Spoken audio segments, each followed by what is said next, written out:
Hey, je viens de voir un super film. Ah. C'est l'histoire de Hercule, sauf que ça n'a rien à voir avec les 12 travaux, que sa maman Hera est super gentille et que ça ressemble grave plus à Superman qu'à Hercule en fait. Hein? Ouais, même que Hadès c'est le méchant, comme d'hab, sauf que cette fois-ci il parle un peu comme un vendeur d'assurance et il est doublé par le gamin qui faisait Moustique dans Maman un chanteur. Quoi? Et il y a Patrick Timsit qui fait une chèvre. Ok. Et la narration est faite en chanson gospel aussi. Mais c'est n'importe quoi ton truc.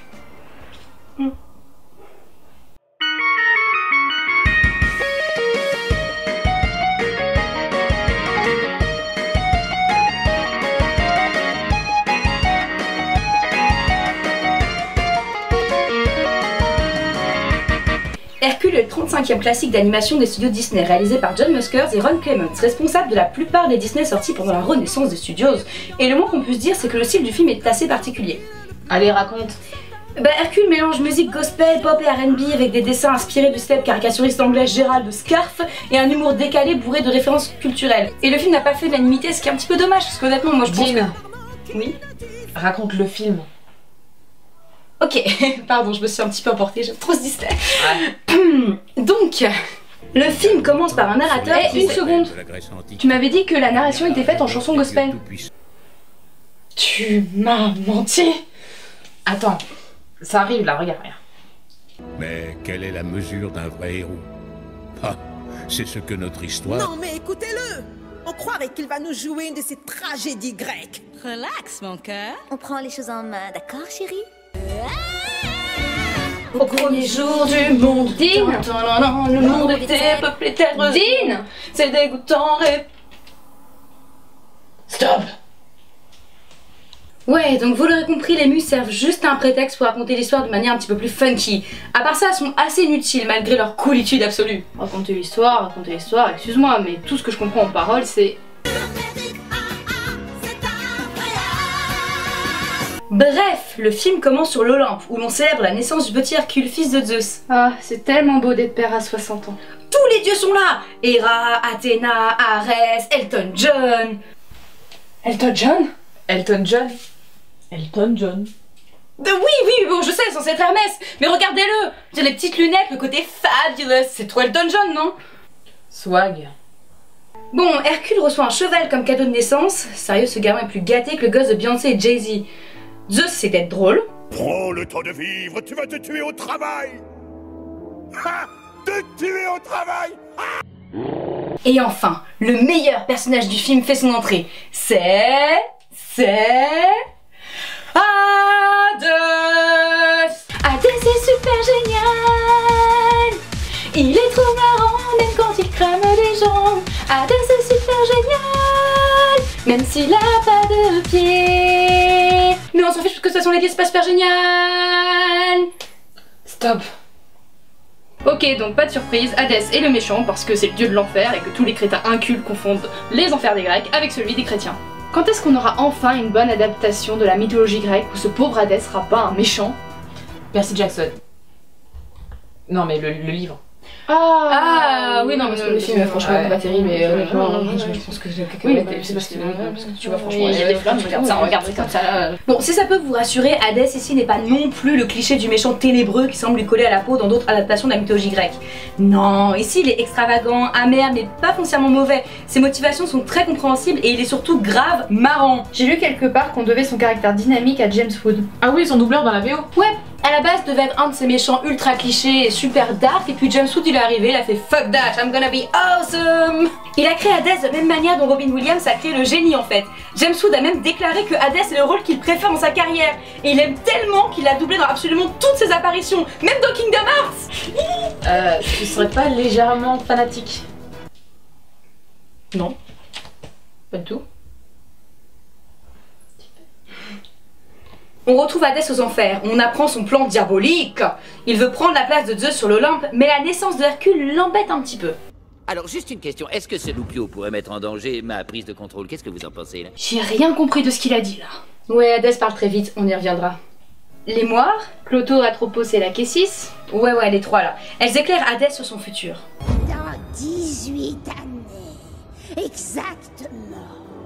Ils osent nous sortir le vieux cliché de la prophétie. Mais ce film est bourré de clichés, c'est fait exprès, même les personnages du film en ont marre. Regarde. Oh, ça rime en plus. It's too cliché. Je crois qu'on va ressortir cette réplique dès qu'on verra un cliché, non?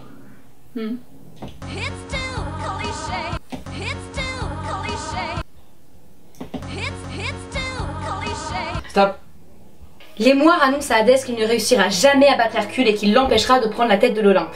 Il s'énerve, il monte dans un ascenseur. J'ai pensé à une sorte de machine qui permettrait de monter au sommet des pyramides en fait. Et il cherche les deux mignons Pen et Panique de faire boire à Hercule la potion rose bonbon de la mort, qui rendra Hercule mortel pour qu'il puisse ensuite le tuer. Donc Pen et Panique se rendent sur l'Olympe, kidnappent Hercule avec une facilité déconcertante, et quand Zeus découvre que son fils a disparu, il réagit de la manière la plus utile du monde.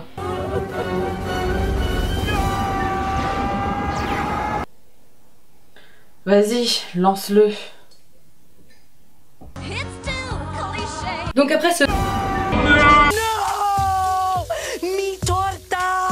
Pen et Panique font boire la fameuse potion rose bonbon de la mort, ce qui rend Hercule mortel. Et Roux aussi, parce qu'il y a que les dieux qui peuvent être blonds. Mais ils ne parviennent pas à lui faire boire jusqu'à la dernière goutte, ce qui laisse à Hercule une force surhumaine. Et qui le rend aussi moins papette, hein, parce que quand il était un dieu, il avait peur d'un poulain, et maintenant qu'il est mortel, il se bat contre des serpents. C'est parce que c'est un humain. Être humain, c'est dur. Il faut se battre si tu veux pas mourir. Les muses nous apprennent que Hercule est élevé dans une famille d'adoption parmi les mortels. Il grandit et devient finalement un adolescent un peu maladroit, rejeté par les autres, mais qui a un bon fond et qui aspire à plus que sa vie de campagnard. Vous savez, comme tous les héros Disney de cette époque.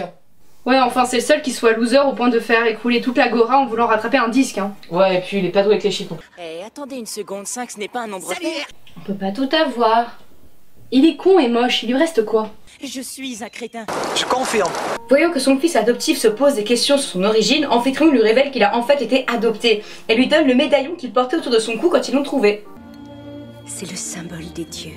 Donc Hercule est un gamin à la force surnaturelle élevé parmi les mortels dans une famille de mortels et qui apprend qu'il vient en fait du ciel. C'est ça? Ok, en fait, c'est complètement Superman ton truc.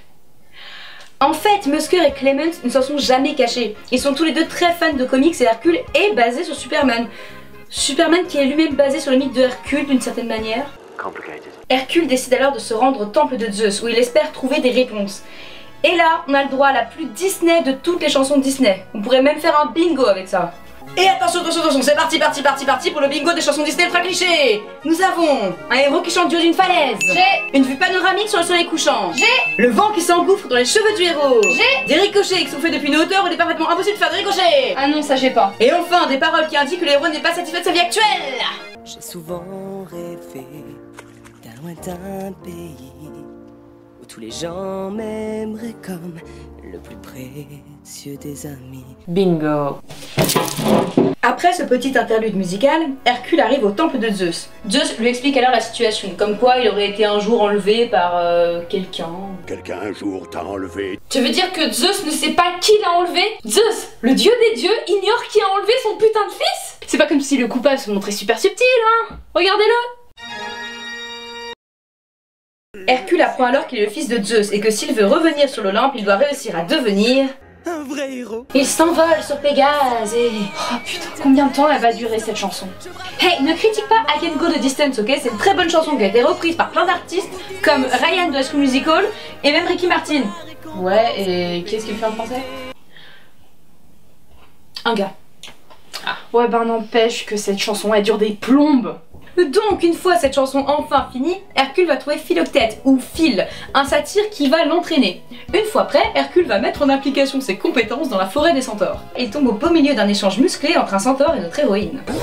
Je les aime, mon furie. Wow, eh, c'est un film pour enfants les gens, on se calme avec les sous-entendus sexuels. Pardonnez-moi, mon cher, monsieur. Ah, il a regardé si c'était bien monsieur.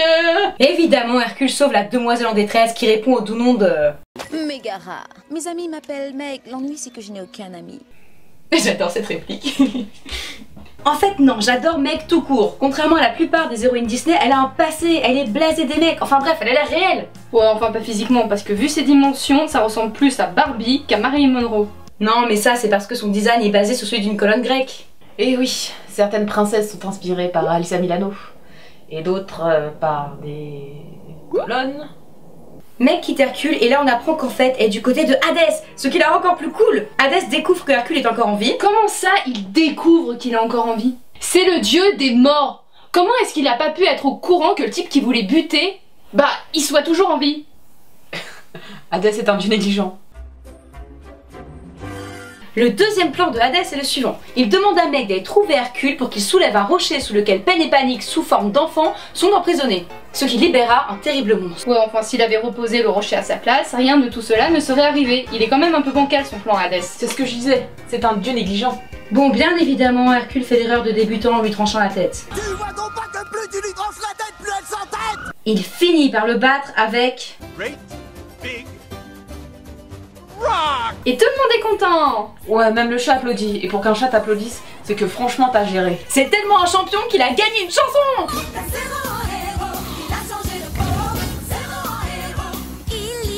Après cette charmante chanson, on retrouve Meg et Hadès. Et devinez quoi? C'est reparti pour... des sous-entendus sexuels. Il me faut quelqu'un qui sache le prendre en tant qu'homme. Je ne prends plus aucun homme, je les jette. Ah oui. Ah, ils vont si bien ensemble. Le troisième plan de Hadès consiste à demander à Meg d'allumer Hercule pour qu'il lui dévoile son point faible. Je précise qu'on est toujours dans un Disney, hein, et pas dans un porno. Bref, leur petit rendez-vous est écouté par Phil et Meg se rend compte de quelque chose d'effroyable. Elle est tombée amoureuse d'Hercule. Hadès débarque pour lui demander si elle a réussi à apprendre le point faible de Hercule, mais Meg ne veut plus l'aider. Lisez sur mes lèvres. Hors de question. Hors de question. Hors de question. Hors de question. Ensuite, il y a une petite discussion entre Meg et Hadès que Phil écoute en cachette, et je crois qu'il en tire comme conclusion qu'ils sont en couple et que Meg joue avec Hercule. Du coup, Phil court mettre Hercule en garde. Elle te trompe. Elle t'a pris pour une poire. Oh, voir des couples qui se brisent, ça me rend tellement triste. Profitant du fait que Hercule soit seul, sans ses petits amis pour réfléchir à sa place, Hadès se présente à lui. Non, ça ne prendra qu'une minute, j'ai un débit d'enfer, d'accord? Tu vois, j'ai cette importante transaction au four, une opération immobilière si tu préfères. Et Herc, toi petit démon, je peux t'appeler Herc. What the fuck? Sérieux, est-ce qu'il y a quelqu'un qui comprend ce qu'il dit? Non, ça me prendra qu'une minute, j'ai un débit d'enfer. Alors tu vois, cette importante transaction qui m'attend au four, une opération immobilière si tu préfères. Et Herc, et toi petit démon, je peux t'appeler Herc, semble être constamment au travers de mon chemin. Ouais, mais de toute façon, toi tu parles toujours trop. Pour ceux qui n'auraient pas fait Hadès élevé en collège, il vient en fait de passer à son quatrième plan, qui consiste à faire un pacte avec Hercule. Hercule renonce à sa force pendant 24 heures, et en échange, Meg est libre. L'accord est rompu si Meg est blessée, blablabla. Bref, Hadès en profite pour aller libérer les titans. Eh, les gars. Et le lynx, ça pas plutôt par là? Les titans arrivent enfin et parviennent à neutraliser Zeus. Pourquoi là, ils y arrivent facilement alors que Zeus les avait battus par le passé avec beaucoup moins de moyens? C'est la magie de Disney. Ouh, magie. Pendant ce temps, Hercule se bat contre un cyclope. Il finit par le vaincre, mais Meg se fait écraser par une colonne. L'accord avec Hadès est rompu. C'est physiquement impossible qu'elle puisse parler dans cet état. Normalement, il ne devrait rester d'elle que de la bouillie, la pavée. Magie. Ça fait mal, tu sais. Hercule, sa force retrouvée, part pour l'Olympe pour aider son père. Et là, du coup, il a le droit d'y aller sur l'Olympe. Non mais excusez-moi, je croyais que regagner son ticket d'entrée pour l'Olympe, c'était juste l'intrigue du film. Mais bon, si le film, il en a juste rien à foutre de sa propre intrigue, il n'y a plus qu'à se casser, hein. Stop. Mais la joie de Hercule est de courte durée, car quand il retourne au chevet de Meg, il constate que... Elle est morte. Puis, même s'il était arrivé à temps, l'autre là, qu'est-ce qu'il aurait pu faire? Elle s'est fait écraser par une colonne, c'est déjà pas mal qu'elle soit toujours entière. Heureusement pour l'institution des happy endings, Hercule, pour la première fois du film, utilise son cerveau et décide d'aller récupérer l'âme de Meg aux enfers. Et il va faire comment? Il va proposer un marché à Hadès. Un mec aussi con qu'Hercule ne peut pas piéger Hadès à son propre jeu. Non, sérieux, il fait comment? Si, il va lui proposer un marché. Regarde. Et le pire, c'est que ça marche. Il plonge dans le Styx pour récupérer l'âme de Meg. Y a pas un petit problème là? Il y a 2 secondes, la surface de l'eau était assez proche de la terre pour qu'il puisse la toucher, et là, l'eau est à 3 mètres en dessous de lui? Si ça, c'est pas un putain de faux raccord? Bon, c'est quand qu'il crève, lui? Allez, dépêche-toi! Allez, les morts, allez! C'était à prévoir. Mais évidemment qu'Hercule ne meurt pas, soi-disant parce qu'il a réussi à prouver qu'il était un vrai héros en se sacrifiant pour Meg. Et du coup, il devient... un dieu. Ouais, j'aurais eu la même réaction à sa place. Hercule est un connard. Comment ça? Bah oui, le marché c'était qu'il donne sa vie pour celle de Meg, non? Donc il aurait juste dû mourir, donc il n'a pas respecté sa part du marché. Encore une preuve que Hadès, le dieu le plus clean, et que Hercule, le héros du film, est un gros enculé. Là, tu veux une boisson chaude? Bon, si on finissait ce film là, parce que je commence doucement à me faire chier. Ok. Grâce à sa petite entourloupe, Hercule gagne et envoie d'un coup de poing Hadès enfoncé dans le Styx. Il ressuscite Meg, Zeus leur envoie le nuage de Sangoku, ils volent jusqu'à l'Olympe. Hercule décide de rester sur Terre avec Meg plutôt que de devenir un dieu sans elle. Waouh, elle lui dévore carrément la bouche là. Tout est bien qui finit bien dans le meilleur des mondes, sauf pour Hadès qui s'est fait avoir comme un gros blaireau, les muses chantent et c'est fini. Bon, bilan. J'aime bien ce film. Il a ses failles, mais il communique de bonnes valeurs. Hercule est un bon personnage. Comment ça, Hercule est un bon personnage? Qu'est-ce que le film pose comme question au début? Je crois que c'était un truc comme... Quelle est la mesure d'un vrai héros? Voilà, exactement. Et comment est-ce que le film y répond?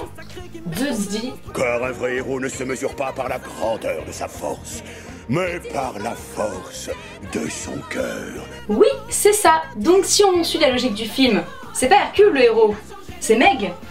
Hein? Bah oui, réfléchissez 2 secondes. Meg n'a pas hésité à se sacrifier pour Hercule quand la colonne allait lui tomber dessus. Bien avant que Hercule se sacrifie pour elle. Surtout qu'au final, il a rien sacrifié du tout vu qu'il a survécu. Et c'était même pas la première fois qu'elle agissait comme ça. Meg avait compris ce qu'était un héros des siècles avant Hercule, alors que lui au début, on se rappelle quand même qu'il courait juste après la célébrité, hein. Il est devenu un héros par hasard. Ce que tu dis tient la route, pour une fois. Megara est méga badass. Ouais, et c'est pour ça qu'elle restera jamais ma chouchoute. J'aurais bien aimé qu'il fasse une suite. Juste pour voir ta tête. Pourquoi? Qu'est-ce qui se passe après? Parce que dans la mythologie, ta petite Megara, ta petite chouchoute, eh bien... Stop. Elle devait connaître la vérité. Non, jamais je ne dirai non. Tant qu'à souffrir, pourquoi mentir? Oh, c'est trop banal d'être sentimental. On chante, on danse, on chasse, on s'embrasse, on rentre à la maison, elle est pas belle la vie. Abonne-toi à notre chaîne, abonne-toi à notre chaîne, abonne-toi à notre chaîne, abonne-toi à notre chaîne.